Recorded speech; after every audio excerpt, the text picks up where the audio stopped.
اعوذ باللہ من الشیطان الرجیم، بسم اللہ الرحمن الرحیم۔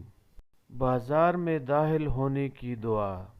حدیث شریف میں ہے کہ بازار میں اس کے پڑھنے سے اللہ تعالیٰ 10 لاکھ نیکیاں لکھ دیں گے، 10 لاکھ گناہ معاف فرما دیں گے اور 10 لاکھ درجے بلند فرما دیں گے، اور اس کے لیے جنت میں ایک گھر بنا دیں گے۔ لا الہ الا اللہ وحدہ لا شریک لہ، لہ الملک و لہ الحمد، یحیی و یمیت وہو حی لا یموت، بیدہ الخیر وہو علی کل شیء قدیر۔